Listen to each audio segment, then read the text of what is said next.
Segunda Epístola de Pedro, capítulo 1.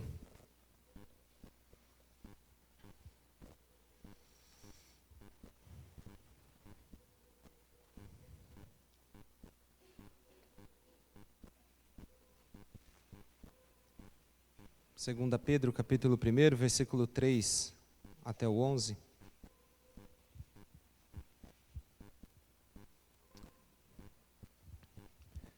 Diz assim: visto como pelo seu divino poder nos têm sido doadas todas as coisas que conduzem à vida e à piedade, pelo conhecimento completo daquele que nos chamou para a sua própria glória e virtude, pelas quais nos têm sido doadas as suas preciosas e muito grandes promessas, para que por elas vos torneis coparticipantes da natureza divina, livrando-vos da corrupção das paixões que há no mundo. Por isso mesmo vós, reunindo toda a vossa diligência, associai com a vossa fé a virtude, com a virtude o conhecimento, com o conhecimento o domínio próprio, com o domínio próprio a perseverança, com a perseverança a piedade, com a piedade a fraternidade, com a fraternidade o amor. Porque estas coisas, existindo em vós e em vós aumentando, fazem com que não sejais nem inativos, nem infrutuosos no pleno conhecimento de nosso Senhor Jesus Cristo. Pois aquele a quem estas coisas não estão presentes é cego, vendo só o que está perto, esquecido da purificação dos seus pecados de outrora.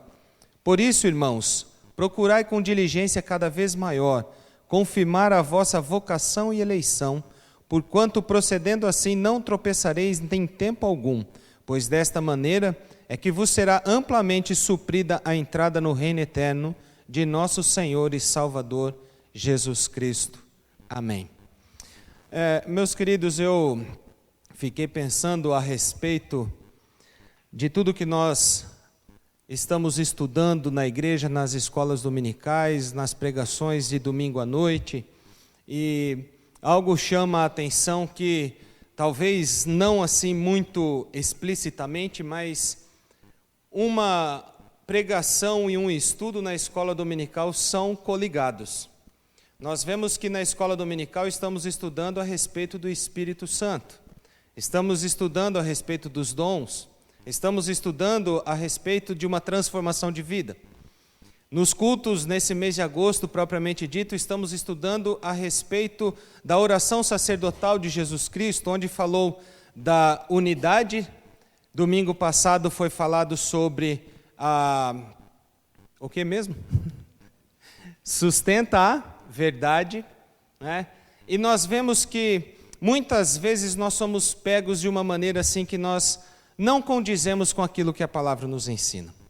Nessa noite eu gostaria que nós refletíssemos a respeito de uma vida de adoração cristocêntrica e não uma espiritualidade superficial.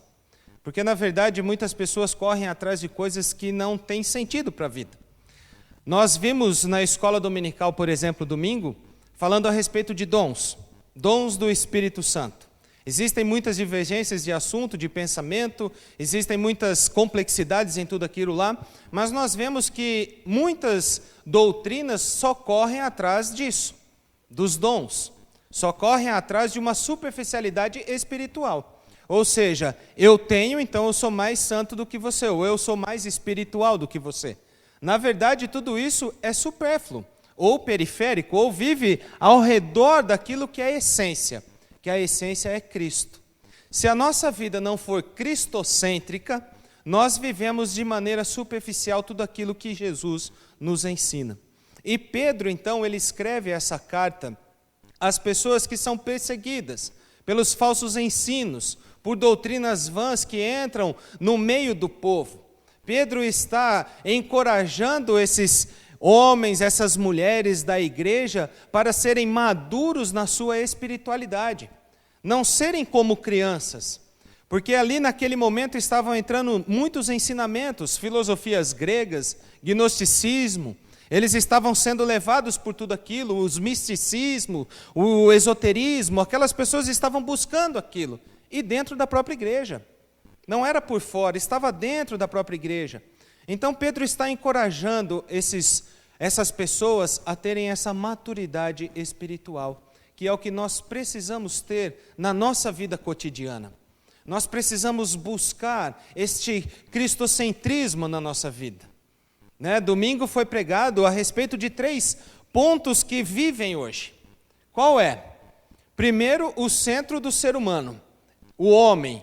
Eu sou o centro e a razão de todas as coisas. Jesus já não faz mais tanta parte assim na minha vida. Depois foi falado a respeito do relativismo, ou seja, tudo é relativo. Aquilo que para você pode ser verdade, para mim não é, ou aquilo que para mim é verdade, para você não é. Pessoas vivendo esse mundo de eu faço aquilo que eu bem quero. Ninguém tem nada com isso. E depois o conformismo, Pessoas que se conformam com todas as situações que lhes são impostas. Pedro, ele vem contra tudo isso. Vem nos mostrando que nós precisamos olhar somente para Cristo. O homem em si mesmo não é nada. O homem em si mesmo é pó, é criação. Ele vem de Deus e não Deus vem dele. Os valores não podem ser invertidos. Nós vivemos de Deus para nós e não de nós para Deus, não é? Nós vivemos então aquilo que a palavra nos ensina, nos exorta, nos encoraja a buscar uma vida de maturidade espiritual, de santidade, de purificação. O mundo então ele está aí nos cercando com as suas corrupções, com suas paixões. E se nós não formos firmes então nesta palavra, nós corremos o risco de perder a nossa própria fé.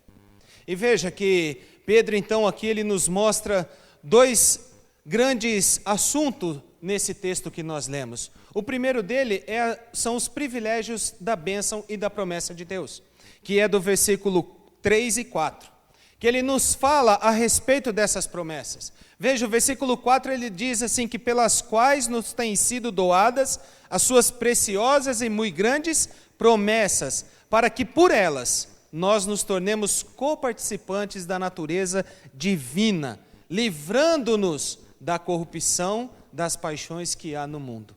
Então veja, ele aqui está dizendo para nós que nós temos um benefício de Deus para a nossa vida, que são as suas bênçãos e sua promessa. Ele está dizendo que Deus está conosco em todos os momentos da nossa vida, nos livrando de tudo isso. Quando nós então colocamos Cristo como centro da nossa vida, nós somos livres de todas essas coisas. Por isso que Paulo fala lá em Romanos capítulo 8, que nenhuma condenação há para quem está em Cristo Jesus. Então, se nós temos Cristo como centro na nossa vida, nós somos livres de todas essas corrupções do mundo. Nós somos livres de todas essas paixões, porque para nós o que importa é o que Cristo é. Para nós o que importa é o que Cristo fez na cruz. Então nós buscamos isso. Nós deixamos Cristo como centro. E quando nós o fazemos, nós recebemos as bênçãos e o cumprimento das promessas de Deus na nossa vida. Veja, ele fala que nós recebemos essas preciosas promessas para nos tornar coparticipantes do reino, coparticipantes de todas as coisas, ou seja, tudo aquilo que Jesus é, tudo aquilo que Jesus conquista, tudo aquilo que Jesus faz, nós também podemos fazer. Nós também podemos, mas Cristo tem que ser a essência da nossa vida. Jesus, ele tem que ser o cabeça da nossa vida. Jesus, ele tem que ser o centro de todas as coisas. Os nossos olhos só podem estar em Cristo e nada mais do que isso. E depois Pedro, então, no segundo grande assunto, ele nos fala a respeito das responsabilidades cristãs. Então, meus queridos, nós como cristãos, nós temos algumas responsabilidades. Nós temos coparticipação nas grandes conquistas de Cristo. Nós temos a participação de todo aquilo que Jesus conquistou, mas também nós temos responsabilidades. Veja que Pedro, ele começa dizendo que nós temos o quê? Fé. Então a nossa fé tem que ser associada a alguma coisa. Que a vossa fé seja associada à virtude. Então veja, Pedro está dizendo que nós devemos produzir algo. Não basta somente nós dizermos assim, eu creio em Cristo, se nós não produzimos algo. Talvez você fale assim, realmente Tiago lá fala que a fé sem obra ela é morta, mas por obras nós não somos salvos. Tiago está dizendo a mesma coisa que Pedro. Se você tem fé, automaticamente você produz. Automaticamente você pratica virtudes, automaticamente você faz o bem ao seu próximo. Você ama o seu próximo porque você tem fé em Cristo Jesus. Em Cristo. Se eu olho para a cruz e vejo em Cristo Jesus a minha salvação, é aquela cruz que eu tenho que pregar a alguém. Então eu tenho que fazer algo bom para a pessoa reconhecer em Cristo a sua plena salvação. Então Pedro diz que nós devemos, além da fé, nós temos que ter também a virtude. E ele diz mais, que associada com a virtude que nós temos, nós também temos que ter conhecimento. Veja, lembrando lá no início, essa carta foi escrita porque muitas pessoas vinham falando das filosofias, das ideologias, do gnosticismo, são pensamentos que vêm às pessoas, e eles diziam naquela época, e hoje ainda a sua filosofia diz isso, que o ser humano ele é salvo pelo seu próprio conhecimento e não pela fé em Cristo. Pedro, então, ele vem a essas pessoas e diz, olha, associada a sua fé com a virtude, você tem que ter o conhecimento da palavra de Deus, o conhecimento em Jesus Cristo, o conhecimento no amor de Cristo, o conhecimento no relacionamento de Deus com o ser humano. Tem que ter o conhecimento pleno das Escrituras. Não basta nós simplesmente dizer assim, eu creio, mas se eu não tenho conhecimento da palavra de Deus. Por isso que a palavra de Deus ela deve ser cotidianamente lida na nossa vida. Ela tem que ser todos os dias praticada na nossa vida. Porque sem o conhecimento da palavra de Deus, nós nos tornamos vazios. Nós nos tornamos vazios, porque a Bíblia diz que ela é o nosso alimento. Se ela é nosso alimento, nós precisamos de todos os dias dessa palavra. Ezequiel, quando foi chamado, diz ali a expressão que Deus fez ele engolir o rolo. Não literalmente, né? Ele não engoliu a Bíblia ou os rolos das Escrituras. Mas diz que ele teve tal conhecimento porque ele só praticava a palavra de Deus. Então nós temos que associar à nossa vida cotidiana o conhecimento, a leitura bíblica. Temos que praticar em nossa vida a devocional. Porque, meus queridos, eu vou dizer uma coisa a você, se nós não tivermos a nossa mente voltada somente à palavra de Deus, nós nos tornamos fracos na nossa própria carne. Nós temos que fazer isso, não tem como fugir disso. E aí Pedro ele continua que com o conhecimento que você tem, você também tem que ter o domínio próprio. Domínio próprio para um ser humano é a coisa, acho que talvez a mais difícil que ele tenha, né? Se ele tem muito conhecimento, ele se expõe a todas as pessoas. Se ele não tem muito conhecimento, ele quer ter. E aí o domínio próprio, ele já não consegue dominar a si mesmo. Ele não tem. E lembramos que domínio próprio faz parte do fruto do Espírito, que Paulo escreve. Ou seja, domínio próprio é uma essência do cristão. É nós sabemos nos posicionar quando as coisas estão ruins. É saber que nós somos espiritualmente maduros a confrontar situações que são contra a palavra de Deus. O domínio próprio é nós levarmos a sério a palavra de Deus e aquilo que Deus é, aquilo que Deus faz na nossa vida e expor isso com autoridade. Por isso que com o conhecimento da palavra nós temos o domínio nosso mesmo e o domínio da própria palavra. Por isso que Paulo faz exortação a Timóteo que ele tem que ter habilidade no conhecimento e na leitura da palavra, para ele ter autoridade naquilo que ele fala. Nós precisamos disso. Se nós não tivermos esse domínio próprio, e aí nós podemos relacionar domínio próprio em outras áreas da nossa vida também. Talvez a falta de paciência, talvez a ansiedade, talvez aquele momento de perturbação, talvez aquele momento em que nos enfraquecemos, nós já praguejamos contra Deus. Domínio próprio, ele pode entrar em todas as áreas. Mas Pedro aqui especificamente está dizendo que nós temos que associar a nossa fé, o conhecimento, a virtude e o domínio próprio, de confrontar situações que se levantam contra o próprio ensinamento de Deus. E ele ainda nos leva que o domínio próprio nós temos que associar à perseverança. A perseverança de saber que Cristo, Ele vai voltar. A perseverança de saber que nós somos eleitos para essa volta de Cristo. De saber que nós somos predestinados a usufruir da redenção de Deus, a usufruir da eternidade com Cristo. Nós temos então que ter essa perseverança e a nossa fé ser encorajada cada vez mais, ser fortalecida. Não há nada que possa nos desviar desse caminho, porque nós temos perseverança. Paulo também ele fala a respeito da perseverança, que ela gera em nós o quê? A esperança. Não é? A experiência gera perseverança, a perseverança gera esperança. Se nós temos a perseverança, se nós buscamos o conhecimento de Deus, se nós temos Jesus como centro da nossa vida, nós temos uma esperança. Por isso nós fugimos das paixões do mundo, porque a nossa esperança está somente em Cristo, não está em outra coisa. Não está na superficialidade espiritual, está na maturidade, está no centro, em Cristo Jesus. E ele fala ainda que, além da perseverança, nós temos que associar a piedade. Ser homem e mulher piedoso. A piedade é uma virtude que um cristão tem que ter. De ser piedoso com o próximo, como nós vimos na semana passada, de evidenciar o valor que a pessoa tem, de evidenciar o amor de Deus para com o próximo, e não de ter os dedos acusando, apontando defeitos ou criticando toda a situação. A piedade significa que nós devemos, como Cristo teve piedade de todo ser humano, nós também devemos ter. Isto é cristocêntrico, é viver aquilo que Cristo é. Além da piedade, ele diz que nós devemos associar a fraternidade, viver uma vida em família cristã. Todos nós, aqui nessa igreja hoje, somos chamados de irmãos, porque é uma fraternidade, é uma família. É onde nós olhamos para o outro e dizemos, às vezes nós nem lembramos o nome, né? Mas nós o chamamos de irmão ou de irmã. Ô meu irmão, como é que você está? Está firme aí na fé?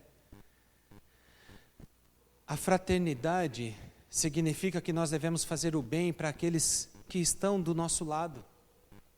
Significa que nós devemos ser piedosos com pessoas que professam a mesma fé que nós. Significa que nós devemos dar as mãos àquele que está sentado ao nosso lado e dizer assim, ó, vamos lá, eu também não tenho tanta força, mas juntando a minha com a tua, nós vamos em frente, nós vamos conseguir algo. Fraternidade é onde nós livramos ou protegemos a pessoa que é motivo de acusação de outros.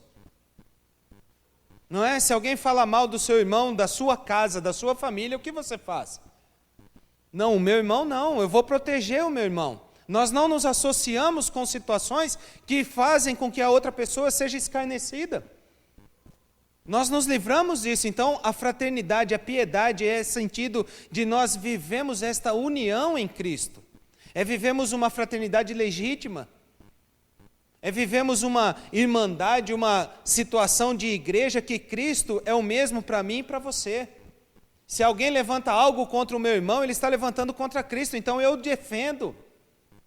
Porque eu sou junto com ele. Cristo faz o centro da minha e da vida dele. E nós vivemos assim.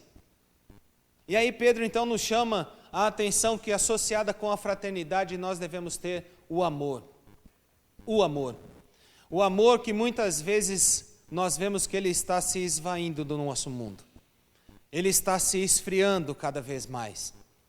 Ele está no sentido individual.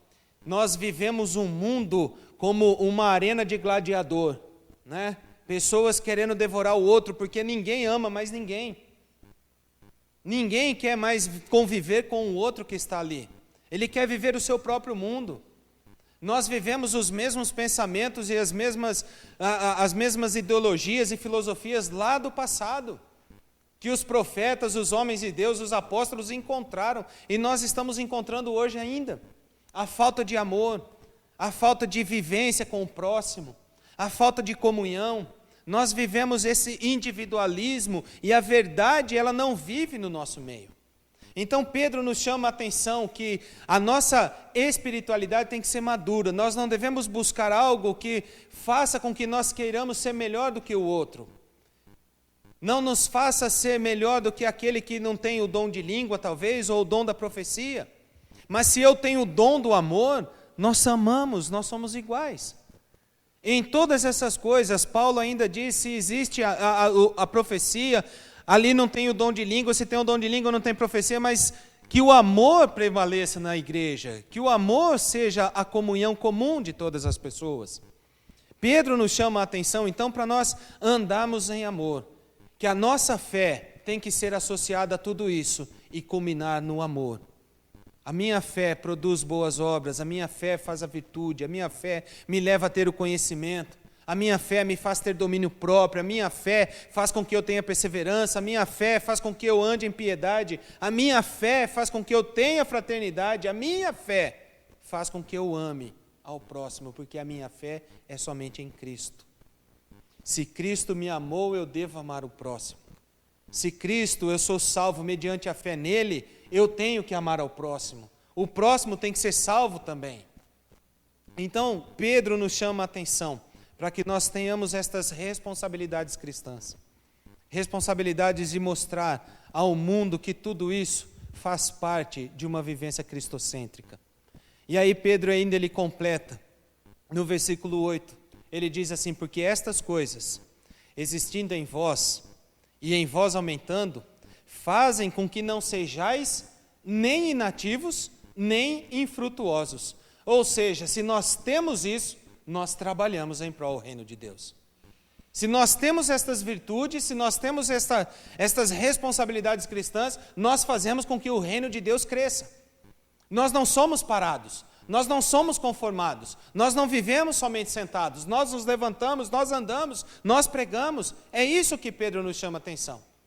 Se nós temos tudo isso, nós damos frutos. Se nós não estamos dando fruto, é porque alguma coisa está errada na nossa vida. Nós temos que dar fruto, é responsabilidade nossa. Jesus disse que se algum ramo estiver na árvore boa e não der fruto, ele tem que ser o quê? Cortado e lançado ao fogo, não serve. Então Pedro nos chama a atenção para isso. De todas essas coisas, de todas essas características e responsabilidades de um cristão, ela tem que ser ativa e frutífera. Nós precisamos fazer isso, por isso é responsabilidade minha e tua, de demonstrar tudo isso no mundo que vivemos. As pessoas que andam no caminho das trevas têm que conhecer a luz através da nossa vida. Têm que vivenciar isso. Então nós vemos que Pedro nos chama a atenção para isso. E aí ele diz que nós temos que ter o pleno conhecimento de nosso Senhor Jesus Cristo. E no versículo 9 ele complementa, pois aquele a quem estas coisas não estão presentes é cego, vendo só o que está perto, esquecido da purificação dos seus pecados de outrora. Pedro está falando a respeito do sacrifício de Jesus Cristo. Está falando da morte, do derramamento de sangue de Cristo. Se nós não temos estas coisas, nós não nos tornamos mais com visão, nós somos cegos, nós não enxergamos as coisas além. Nós não imaginamos nem a volta de Cristo mais. Nós vivemos de acordo com como o mundo está. Pedro está chamando a atenção desse povo por causa disso. Vocês estão se esquecendo de algo importante na sua vida, da remissão do seu pecado, lá do passado de outrora, que Cristo morreu por você, que Cristo derramou o sangue por você, para te libertar, para te redimir, para te purificar. Então nós temos que ter isso, porque se nós não temos estas características de cristão, nós não vemos aquilo que Cristo fez na nossa vida. Nós não enxergamos o grande privilégio que temos. Nós não enxergamos, porque a Bíblia diz que nós nos tornamos cegos. Cegos. E aí depois ele complementa então no versículo 10 e 11, ele diz, por isso, irmãos, procurai com diligência, cada vez maior, confirmar a vossa vocação e eleição. Porquanto, procedendo assim, não tropeçareis em tempo algum, pois desta maneira é que vós será amplamente suprida a entrada no reino eterno de nosso Senhor e Salvador Jesus Cristo. Como é que nós entramos no reino dos céus? Nós só entramos através de Cristo. Nós só entramos através da cruz. Nós só entramos através dessa maneira.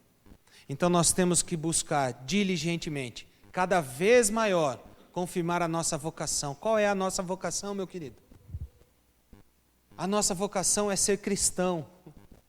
A nossa vocação é fazer a palavra de Cristo ser viva em todo lugar por onde nós vamos.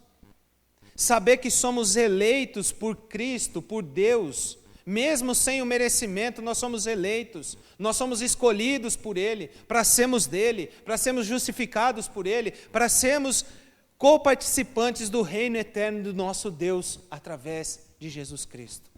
Nós não podemos viver de outra maneira. Essa carta de Pedro fala a respeito das filosofias mundanas, mas fala para nós ainda hoje, que nós precisamos tomar cuidado com aquilo que fazemos.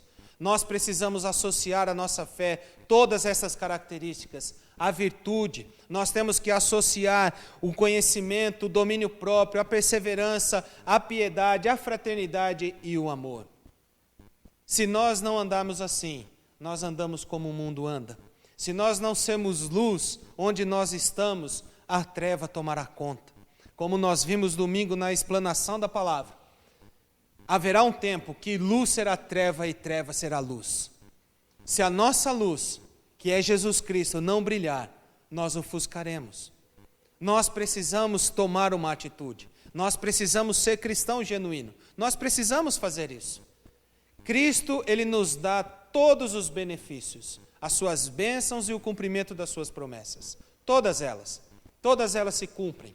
Porque a palavra de Deus nos diz que nenhum dos planos, nenhum dos sonhos de Deus, nenhuma promessa que Ele nos fez será frustrada. Tudo se cumprirá a partir do momento que nós tivermos as responsabilidades cristãs, a fé em Cristo Jesus e o amor para com o próximo.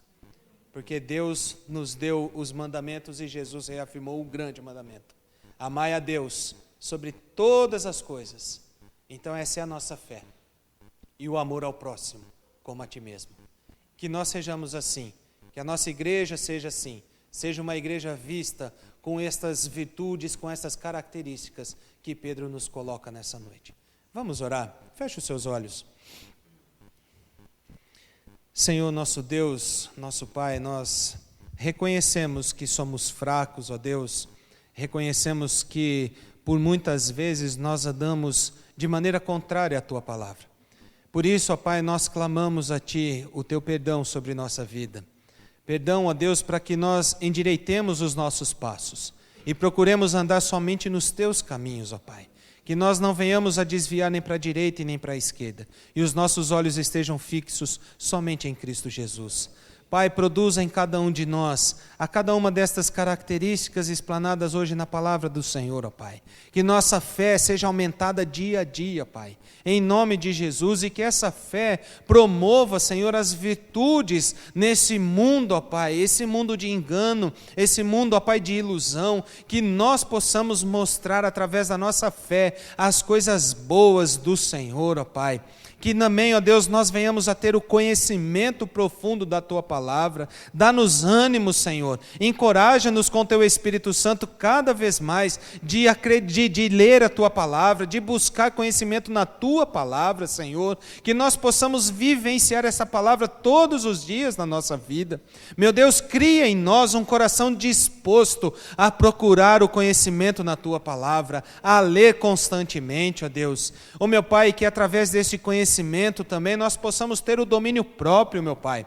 O domínio próprio na nossa própria vida especial, em particular, ó Pai, nas ansiedades, nas preocupações, mas também o domínio próprio na autoridade de conhecimento da Tua palavra. Que nós possamos ser assim, ó Pai, neste mundo que vive de mentiras, Senhor, neste mundo que vive de engano, de filosofias vãs, ó Pai, que nós possamos ser autênticos e genuínos nesta palavra, em nome de Jesus, ó Pai. Cria em nós essa perseverança, meu Deus, que nós não venhamos a esmorecer, mas que nós esperemos confiadamente no Senhor, ó Pai, porque sabemos que de Ti vem todas as coisas, de Ti provém, Senhor, um rio infinito de amor, de justiça e de misericórdia. Pai, ajuda-nos a ser assim, ó Pai, ajuda-nos que essa perseverança seja cada vez maior na nossa vida, Pai, e assim possamos frutificar a piedade na nossa vida, a ter piedade, Senhor, a olhar com os teus olhos as pessoas que nos envolvem, que nos cercam, ó Deus,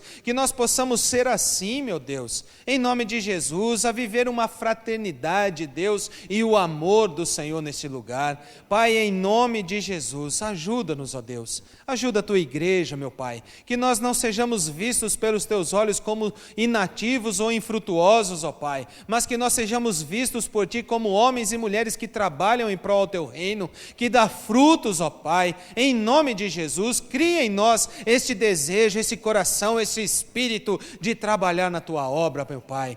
Unja cada um de nós com teu Espírito Santo, unja nossos lábios para que falemos das tuas palavras, meu Pai, das boas novas do Senhor. Unja, Senhor, a cada um de nós, dá-nos entendimento de todas as coisas, ó Pai, e que nós possamos esperar com alegria, Senhor, a volta de Cristo Jesus nesta terra, para nos buscar e usufruir do reino eterno do Senhor, ó Pai. Ó meu Deus, em nome de Jesus, ó Pai, em nome de Jesus, nós nos colocamos nas tuas mãos nesta hora para sermos moldados e transformados para a glória do teu nome, Senhor. Nós oramos em nome de Jesus. Amém, Senhor.